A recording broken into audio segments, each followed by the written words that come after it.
Most people think the S in the UPS store stands for service. And okay, it does. But we like to think it also stands for savings, especially when you ship. That's why at the UPS store, for a limited time, 3 ways to ship means 3 ways to save. So whether that's 10% off UPS Ground, 20% off domestic air, or 30% off international air, you'll find that the S in the UPS store also stands for savings. For full details and to claim your coupon, visit the upsstore.com/ship and save. The UPS store. Be unstoppable. Lucky Land Slots, asking people, what's the weirdest place you've gotten lucky? Lucky? In line at the deli, I guess? Aha, in my dentist's office. More than once, actually. Do I have to say? Yes, you do. In the car before my kids' PTA meeting. Really? Yes. Excuse me, what's the weirdest place you've gotten lucky? I never win and tell. Well, there you have it. You can get lucky anywhere, playing at LuckyLandSlots.com. Play for free right now. Are you feeling lucky? No purchase necessary. VGW Group. Void where prohibited by law. 18+. Terms and conditions apply. Educate, empower, enable, impact. Thank you for tuning in to That Will Never Work podcast, where we share inspiring information and personal experiences related to business and the entrepreneurial journey from those who are leaders in their respective field. Now, here is your host, author and business coach, Maurice. Thank you very much for tuning in today. I have a person that's going to talk about something we don't ever really talk about on this show. You know, he is a business coach, of course, a certified exit planning advisor, which is something a little different today, which means he helps business owners generating 1 to 10 million revenue plan and execute a successful transition of their company to a family member, a third party, or their employees on their timeline and their terms. A lot of times you can't do that on your terms. A lot of times it's a shock, right? You know, but over 3 million of the 6 million companies with 1 to 19 employees in the U.S. are owned by people age 55, and the vast majority of them do not have any kind of transition plan in place.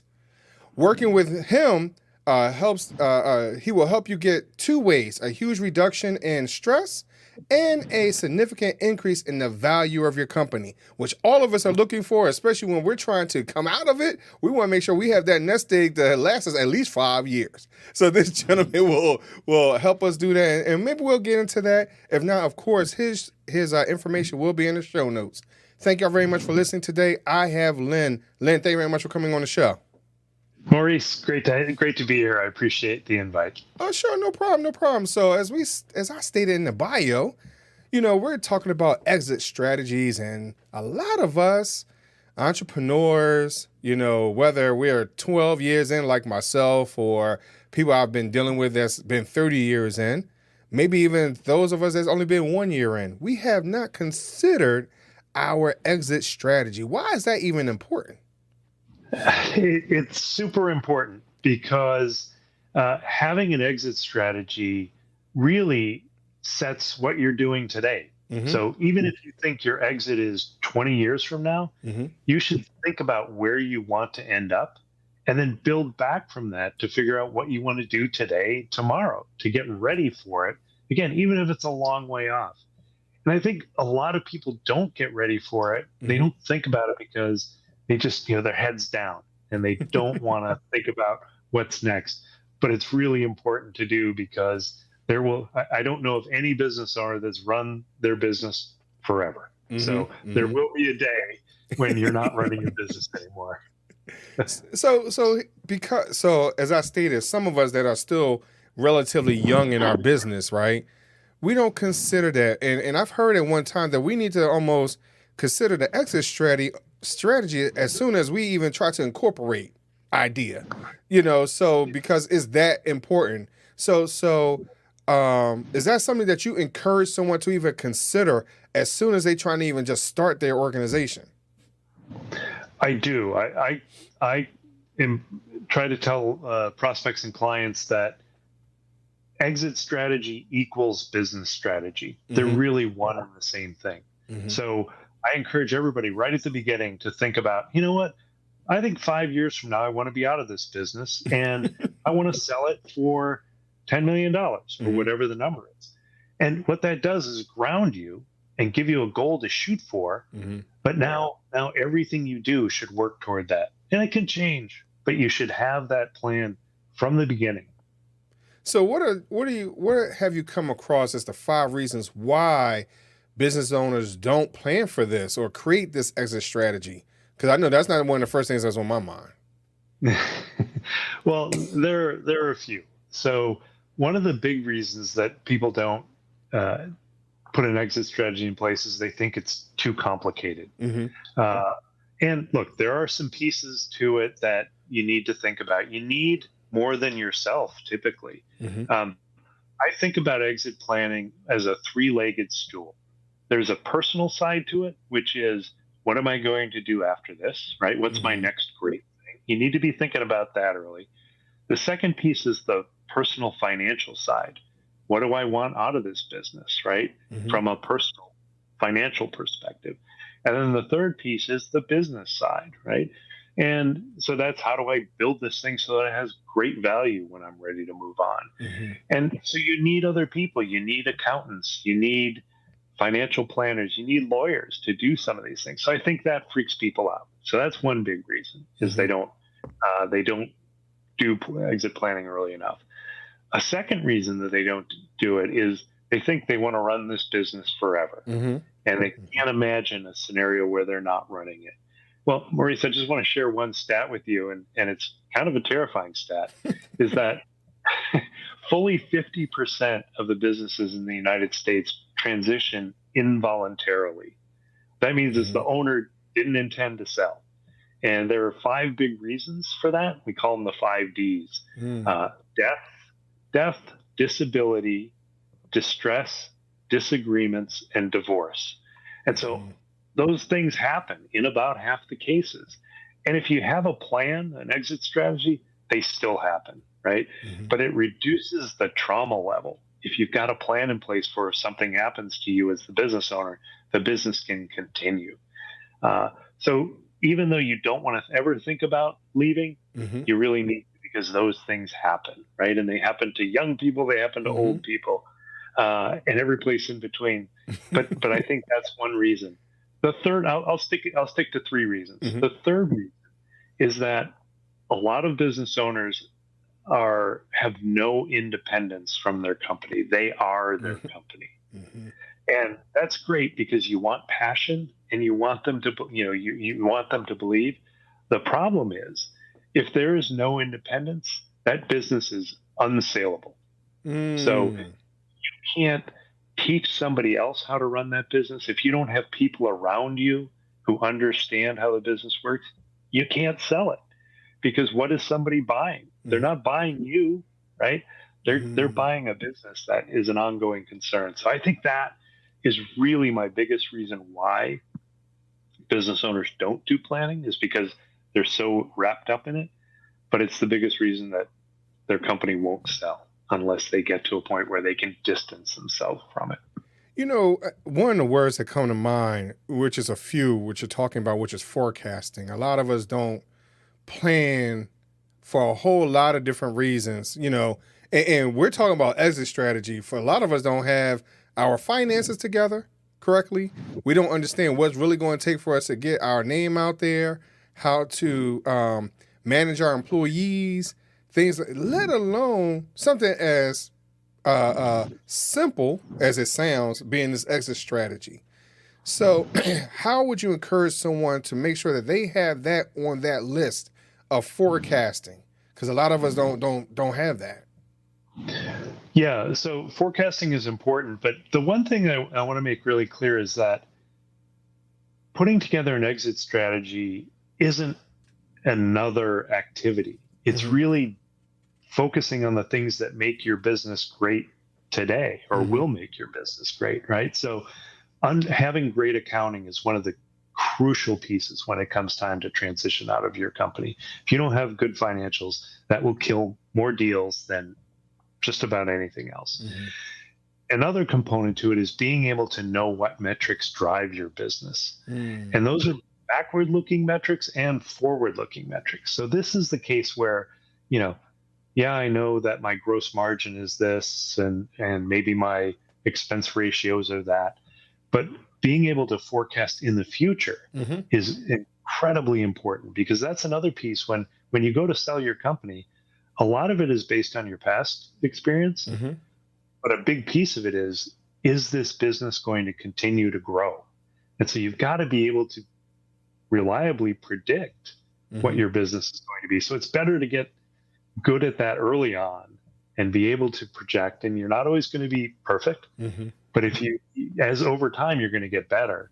And that is a crucial factor when a potential buyer comes in and you can say, I've been able to forecast out with 3% accuracy, or 97% accuracy. That's a huge benefit to you when it comes time to sell. So, Lynn, answer this for me. So, what made you consider coaching individuals in this part of the process? Again, this is something that we don't talk about at all. And I have plenty of clients that are so far away, they're retirement age, but they have no idea about this. So what made you have that type of passion for this? Well, there are a couple of reasons. The biggest reason I have passion for exit planning and succession planning is one of my first clients was a 72-year-old woman who had run an incredibly successful retail store with her husband for over 50 years. And she was involved in the business, but he unfortunately passed away. And so as much as she had worked in the business for all that time, there were big pieces that she didn't know a lot about. And so it was an incredibly stressful period for her because she said, I don't know what's going to happen to this business. And it got to the point where one of our first conversations, she said, Len, I can't sleep at night. And I was like, oh my gosh, that's horrible. So we worked out a plan. We talked about, here are the options. You could sell it, you could shut it down, you could pass it along to a family member, right? Those are three very logical options. Another would be to sell it to an employee. And we worked through all those options, pros and cons, and came to the decision that passing it along to a family member was the best fit for everyone involved. And so she made that decision and we worked the plan, right? We worked the rest of the plan to get the coverage for the pieces she wasn't familiar with.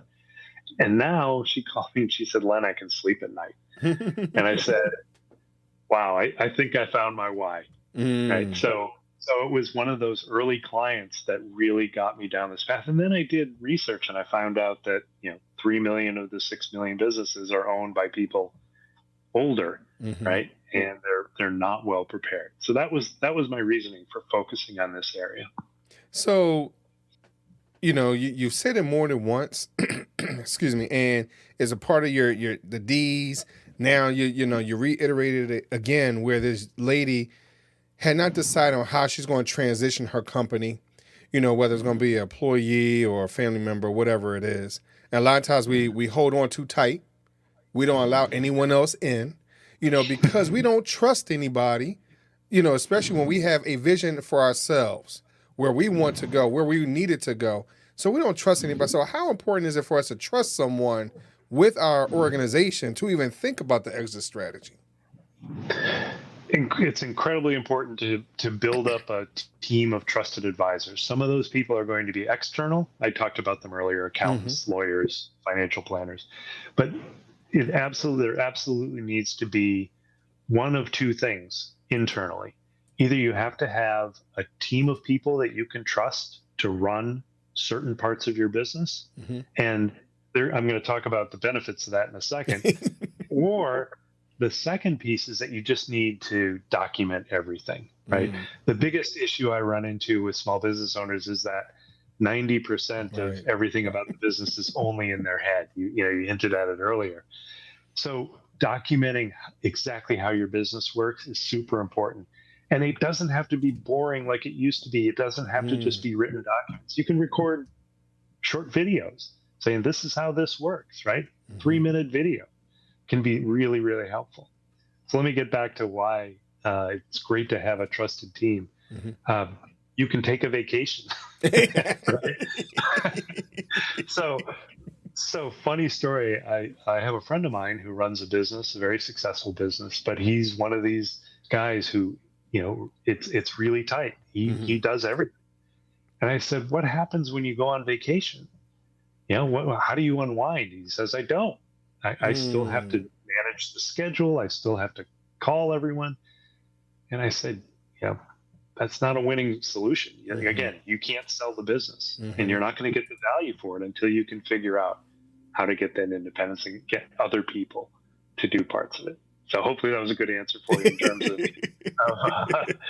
No, it's good how important it is. because a lot of times, especially when we're starting out, we don't know how to trust. We're not taught how to trust in a lot of situations. And when we get consumed with looking at other individuals, talking to other individuals, hey, you're trying to grow it, and now you become consumed. Like you said, that lady she couldn't sleep.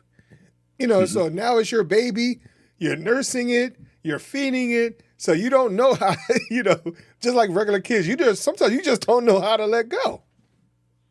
Yeah. I do have another tip here on how to let go of some things. So if you think about why you went into business, right? It could be you wanted to bake cookies, right? Or you wanted to be an architect, whatever your business is. But there's the thing that you really enjoy. But as an entrepreneur, you have to do everything else, right? You have to be an accountant. You have to be an HR person. You have to have all these other hats. So my tip is really try to focus on the things that you're really, really good at and that you enjoy doing, and find other people to do the things that you hate to do. Okay, so that's the first part. The second piece to it, and you can argue with me about the percentage, but be okay when you outsource, when you trust somebody, be okay with them doing it 80% as good as you would do it. Right? If you think that everybody can do it as 100% as good as you, you're never going to be able to let go. So you've got to have this threshold where you say, I know it's not perfect, but it's good enough, because now that allows me to focus on much higher level things that add more value. So how would someone, I guess, lower their standards, because a lot of times we don't want to do that. We have this image in our mind. We need to be duplicatable. Everyone needs to do it exactly like us. Again, like I just mentioned a few moments ago, like our own children, right? You expect for them to be like you, look like you, act like you, everything, right? But then you realize that they turn 21 years old and you're like, you don't live underneath my roof anymore, but you have so many different ideals and standards of your own, and I think about that as employees or whatever it is. Like, everyone has their own method to their madness, and I think that's something that we need to respect. A lot of the times we don't respect everybody else's space. I agree, and that's where I came up with that 80% rule. Is nobody is you, right? Nobody has your level of passion about the business, your level of entrepreneurship. Think about it this way: there are kind of three. If you think about eyes of an entrepreneur, there are three eyes that I talk about. Eyes like you see with, not eyes the letter. The first eye is the entrepreneur's eye, right? Always looking forward, thinking about big stuff, right? Great ideas, not concerned with the details, right? Big ideas. The second eye is the manager eye. So the manager eye is typically looking backwards. This is the accounting and the keeping track and, making sure that things are kind of in place. And the third eye is what's called the eye of the technician. And this is the in the weeds, doing the stuff, right? And I'm going to use a simple example of a McDonald's restaurant. The technician, the person working the fry-olator is making $15 an hour, maybe. The manager of the McDonald's, the manager level, is probably making 5 times that, maybe, right? 4 to 5 times. The owner of the McDonald's should be making 100 times what the fry cook is making. So when you ask, how do you let go? You let go because that entrepreneurial piece is the highest value. So that's what you should be spending your time on. And look, you need to do a little bit of each. But if you're down in the technician working in the weeds, that's not high value. So that's my answer as to how do you let go. A lot of times we lose track of the value, even those smaller roles. because those individuals are the ones that probably know the business at some point in time better than us, you know, because they're doing the day to day. You know, some of us that are in that CEO position, we're too busy, let's say, networking, right? You know, doing big stuff, right? Right. Forward looking, right? Yeah. You know, so I think one of the things that you're referring to as far as trust, understanding like, hey, you know what? These people that are working day to day, whether it is the manager or the technician, they have our best interests at heart, because otherwise they may not always be here. Now, granted, we do have our personal situations. I'm here for a paycheck. A lot of us are in that space, you know, but or have been in that space. But let's understand that these people do have value and that we can trust them as we're trying to exit out the company. So that's just a little piece that I'm hearing you say too. Absolutely. So the way I look at it in terms of is the old Ronald Reagan saying, trust but verify, right? Mm-hmm. So you trust them to do your job, but you do have some checkpoints, right? You do have some things that you can quickly gauge whether they're doing their job so well or not, right? And so you can't be completely divorced of what's going on, but you can't be in the weeds, because it's really frustrating, right? If somebody's looking over your shoulder when you're trying to do your stuff. So I completely agree with you that, yeah, you got to trust that people are doing their jobs and they're there for the right reason, but you also do need to check every now and then. So you know, Lynn, I thank you very much for coming on the show. You know, my question to you, if someone has their company and they want to start this exit plan, this strategy, where can they reach out to you to get this information and talk to you about this? Yeah, the best place to go is my website, which is greaterheightscoaching.com. And I've got a fair bit of information on there. I also have a free tool that'll give you a quick idea of how much your company is worth. And it'll also give you some ideas of the things that are maybe holding back your valuation. So it's free, takes about 10 minutes to do.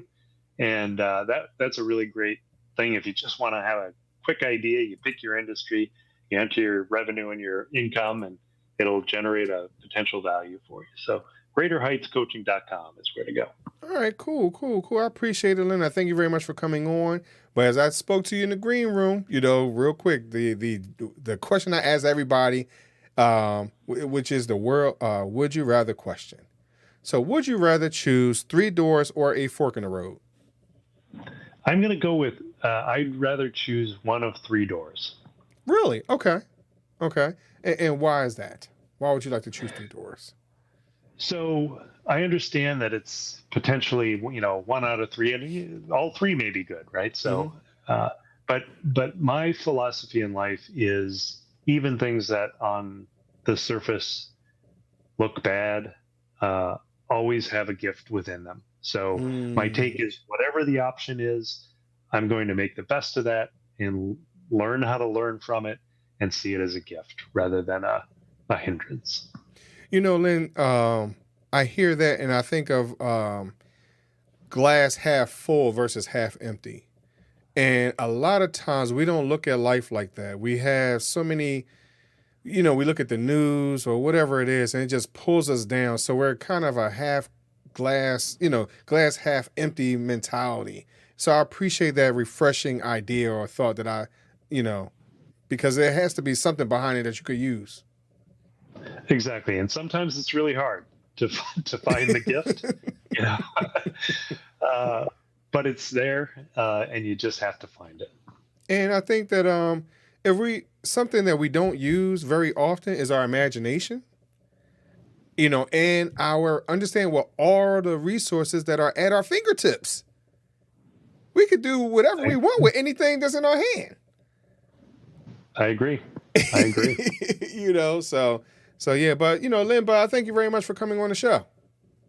I appreciate it. This was really enjoyable. Cool. Thanks. Cool. Thank you very much. And thank y'all very much for listening today. Of course, all his information will be in the bio. Thank y'all very much for listening, and I will talk to y'all a little later. Thanks for listening. Find us on social media at Chism Group LLC and check back weekly for new episodes. Until next time, that will never work, or will it?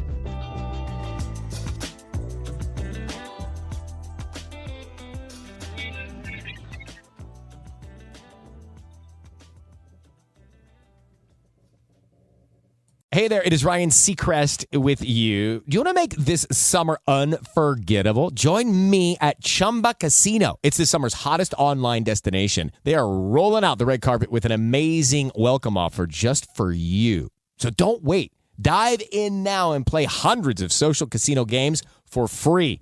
Your chance to redeem real prizes is just a spin away. Care to join me? Sponsored by Chumba Casino. No purchase necessary. VGW Group. Void where prohibited by law. 18 plus. Terms and conditions apply. If you're a facilities manager at a warehouse and your HVAC system goes down, it can turn up the heat. Literally. But don't sweat it. Grainger has you covered. Grainger offers over 1 million industrial-grade products for all your operations, including warehouse HVAC maintenance. And even better, they offer access to experts and fast delivery, so you and your warehouse can both keep your cool. Call 1-800-GRAINGER, click Grainger.com, or just stop by. Grainger, for the ones who get it done.